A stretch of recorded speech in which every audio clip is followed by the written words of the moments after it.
Ever get the chance to preach to a choir, this is probably what it's going to feel like.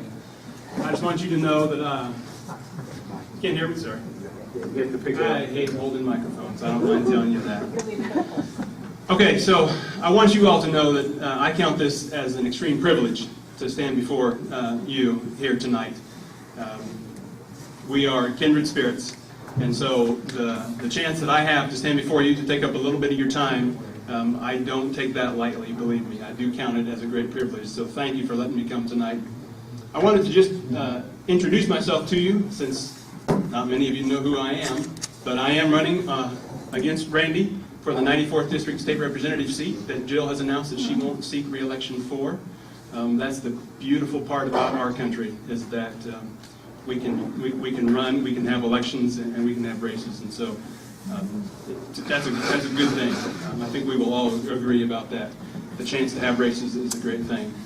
So my name is Marshall Schrader. I was born in Knox County, a little town of Abingdon, small town.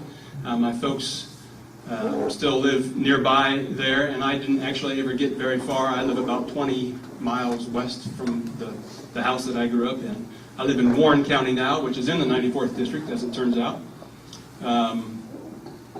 Graduated high school in 1985. I'm 46 years old. Went to Western Illinois University, graduated with a degree in secondary education with an emphasis in the biological sciences. So the idea there is to be a high school biology teacher. I never taught biology in high school.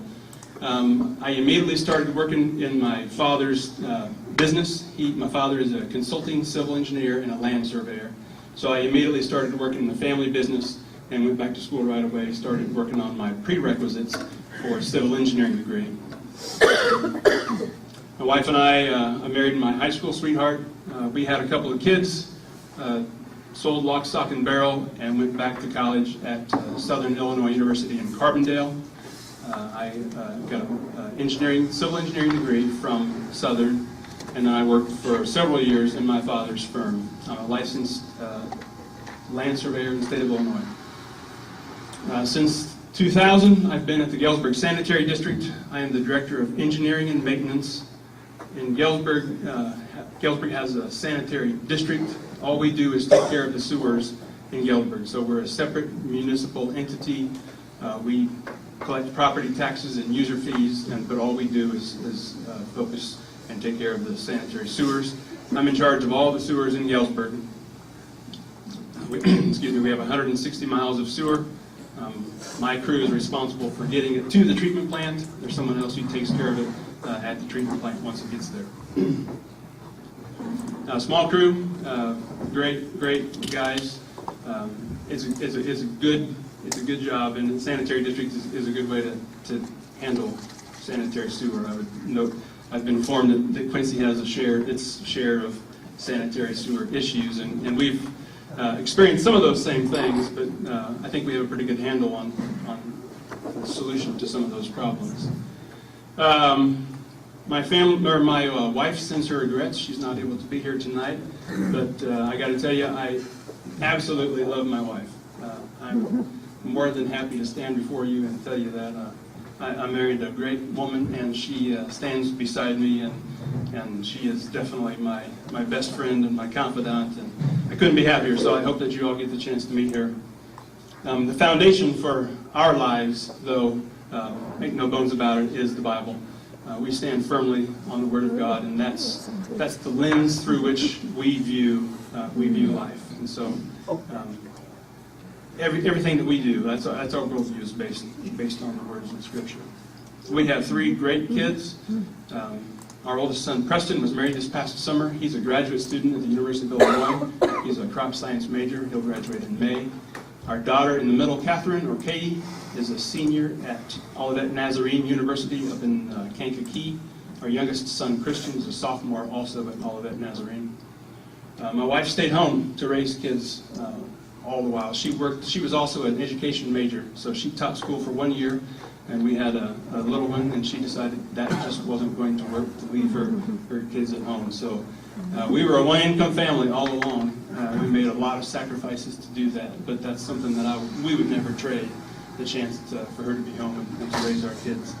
So when our last kid finally went to school, she decided it was her turn, She is also now working on her master's, as it turns out. She's also at Olivet Nazarene. That's why she can't be with us tonight, because Mondays and Tuesdays are her class days. So she's at Olivet tonight. It's there again. It's a challenge for us, but that's kind of what we do. That's how we roll.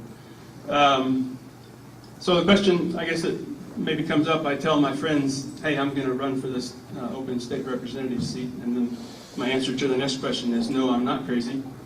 So why would somebody like me do something like that?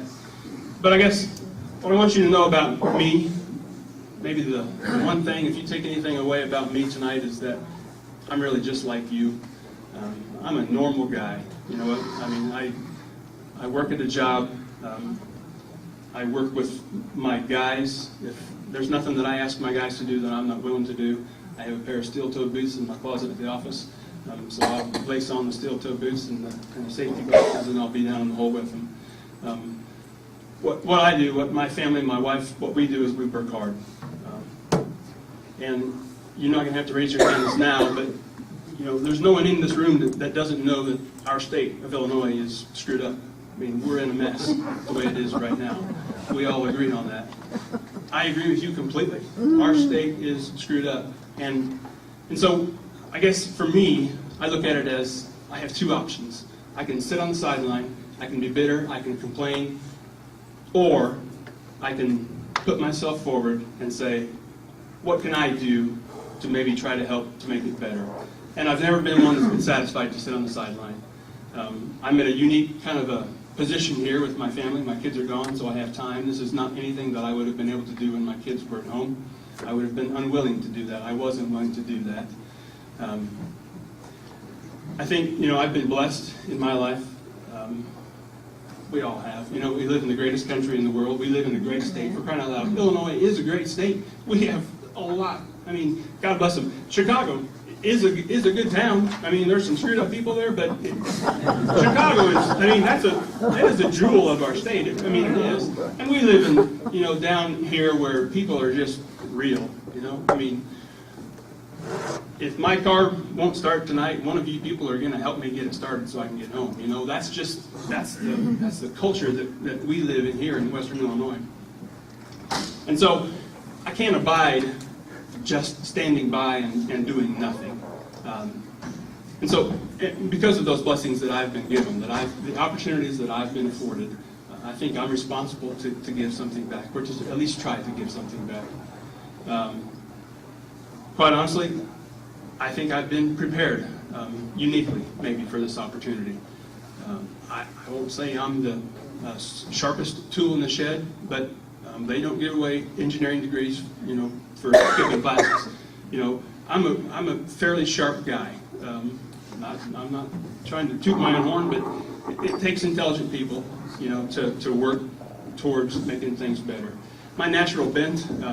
It's kind of funny that my first degree was in education, because I think even if I had been a school teacher, I would be an engineer, even teaching school. That's just kind of the way my mind operates. On a day-to-day basis, you know, there are problems that come about. I work in, we're always building something, and whenever you build something in the sanitary sewers, just like they are when you build it at home, nothing ever goes quite exactly like it's planned. And so the engineer in me identifies problems and tries to find solutions that are workable and feasible. And so, you know, I think I have that also to offer to you, the constituents of the 94th, finding solutions to the problems. And then, you know, but let's not kid ourselves either. We're a conservative district of 108,734 people in west central Illinois, in a state that is controlled by Democrats. We can't let this seat go. You know, I feel strongly about that. That's another reason why I have to be involved, because we can't let another seat go to the Democrats. I lost my train there for a second. Sorry. I completely lost my train. That's what you call a derailment. That train ran right off the tracks. Well, we can't let it go. Okay, that's exactly. Thank you. So what can we do in our district here? Even Jill, I'm sure, would tell us that we're pretty limited. There's a lot of folks in Cook County that kind of control the destiny of the state of Illinois, and so I'm not so naive to say I'm going to go to Springfield and straighten it out. That's not going to happen from one guy in West Central Illinois. But that being said, we can't do nothing. People like us, and again, this is where you're the choir, because you are the folks, you're giving up a Tuesday night to come out and to do something. And you are the folks that are doing things. And so I want you to know that that's just kind of the way I am. Something has to be done. I'm willing to step forward. It's not without cost, personal, whatever, It is a commitment to run for office. Let's not beat around that bush. It's no small task, and so, but I'm willing to put myself out there to at least have that opportunity. I think it's important for normal people to do that. I guess just in closing, one of my favorite authors, and probably yours too, was named Theodore Geisel, but most of you probably know him by another name. It's Dr. Seuss, exactly. Theodore Geisel's pen name was Dr. Seuss, and he wrote a book in 1971 called The Lorax, and there's a line from The Lorax that is just classic. And I guess, to me, it kind of gets to the heart of why I'm standing here before you tonight. And The Lorax tells the hero in the book, he says, unless someone like you cares an awful whole lot, nothing is going to get better. It's not. And so, I stand before you humbly, gratefully, and say, to tell you, my hat is thrown in the ring. I would ask for you to check me out. You're going to have a lot more opportunities in the next 3.5 months to get to know me a little bit more, and so I would invite you to do that, and I just would appreciate your support. So thank you very much.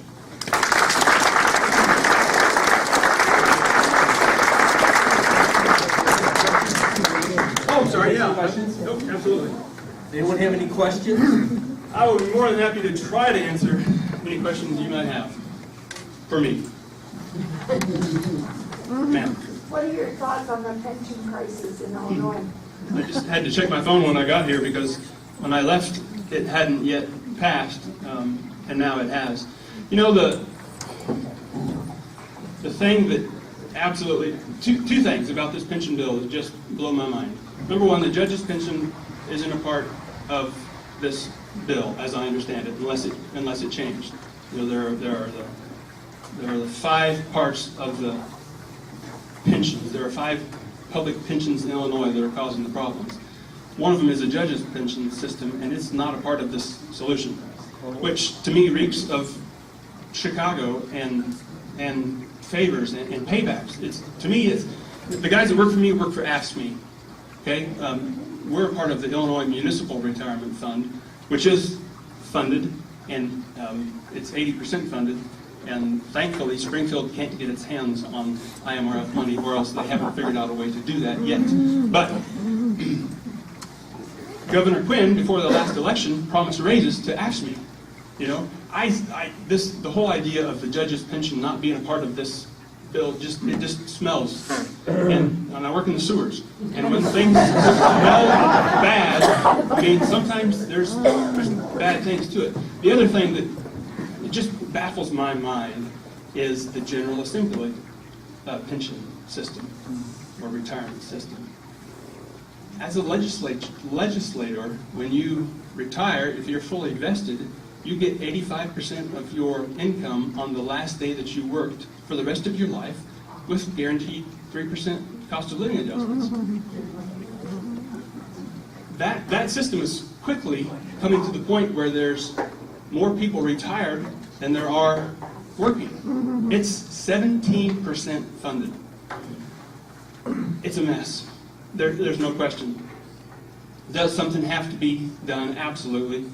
And perhaps this bill is the best solution for today. However, it severely ties the hands of the legislature in the future, and so for that reason, it frightens me a little bit, and I'm a little bit concerned that as Nancy Pelosi said, we had to pass the bill to find out what's in the bill.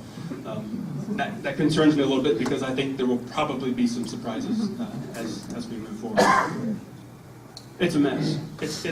I mean, we're number one in the country for all the wrong reasons, and the pension system is our, that's leading the way. So it costs us, each and every one of us. Shouldn't have gotten me started. Because our rating has been lowered by Moody's, and the state can't pay its bills, so we're borrowing money, so it costs us, the taxpayers, more every day. We're paying more because that pension system is such a mess. It's ridiculous. It irritates me, and that's why I'm unwilling to just sit on sidelines, because it just ticks me off. I went on a rant. I wasn't trying to. What do you think of term limits? That's a good question. Personally, term limits aren't an issue for me because I didn't grow up wanting to be in politics. I have no desire to retire, to finish. I don't desire a career in politics. So personally, term limits aren't necessary for me. I was on the school board in Warren County. I was appointed when our district consolidated with another district. I was appointed. That was part of the agreement for the consolidation. I was elected then after that, and then at the end of that term as vice president, I stepped away because it's time for someone else to take a turn at that. On the other hand, you throw humans into the mix, and that's when things usually get screwed up. There's an ideal, and then there's humanity, and we're all a little bit flawed, obviously. You get Mike Madigan, who's been in the legislature since 1971, I think, that's wrong. It's wrong. There has to be, if everyone would just take their turn and step aside, that'd be great. But we need to find a way that we can't just let someone like Mr. Madigan continue to do the things that he does. So, I'm mixed. Sorry. Yeah. It's the same question. Okay. Thoughts on term limits? Those are my thoughts. Sure. What do you think about Common Core? This group actually helped me, piqued my interest in Common Core, and especially as an educator, it's all the more interesting. Here again, doggone it, if we could keep people, keep our flawed humanity out of some things, we'd be a lot better off. The ideals of Common Core, I think, are good.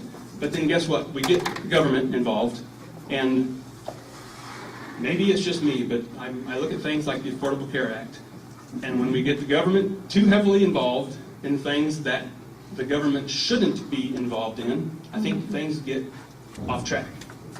They derail, And so I think there's there's some notions to the Common Core that maybe were good, national standards. But then again, 0.3% of students ever leave their state and finish education somewhere else. So is that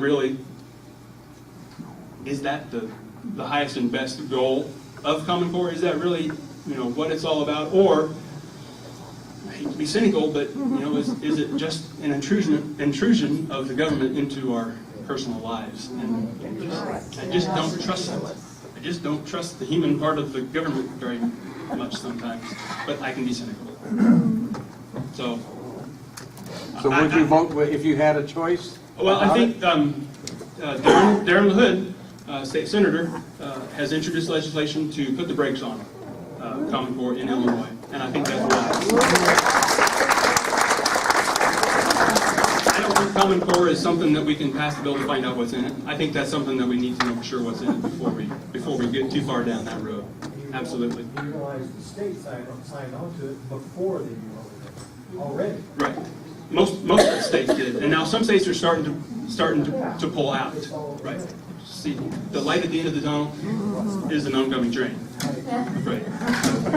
We have to be aware of that.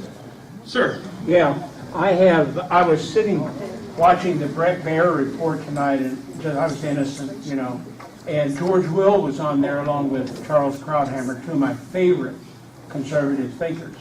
And George Will said they were talking about Detroit, and Detroit has recently gone bankrupt.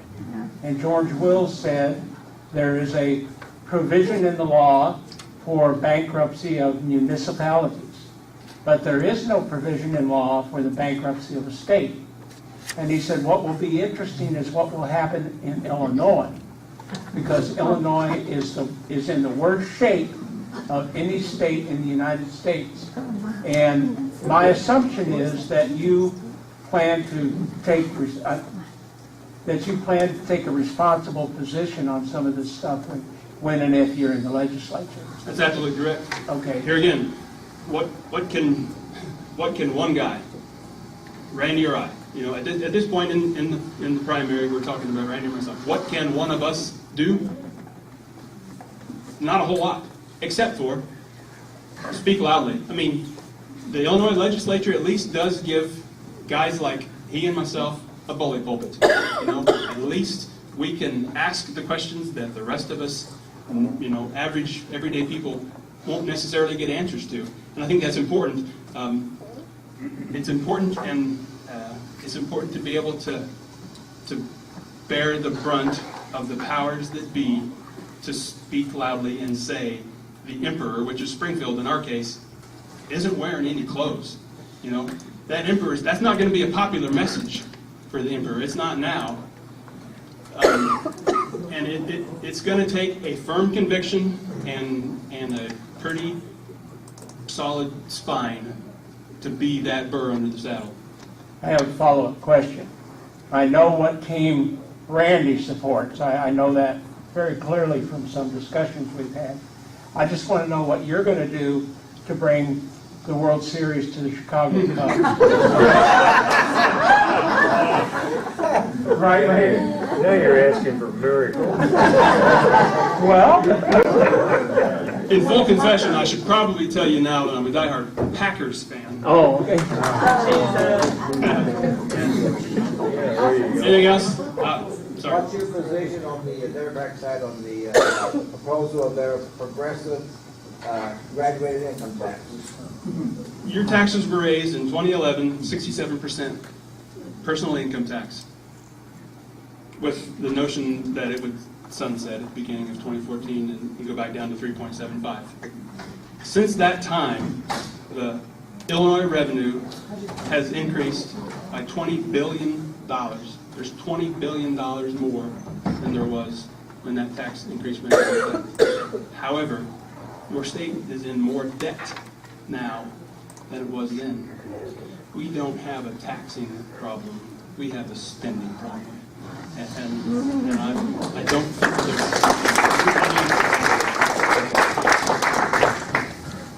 Well, I'll get out of the way. We have our more important people. Thank you very much. Thank you.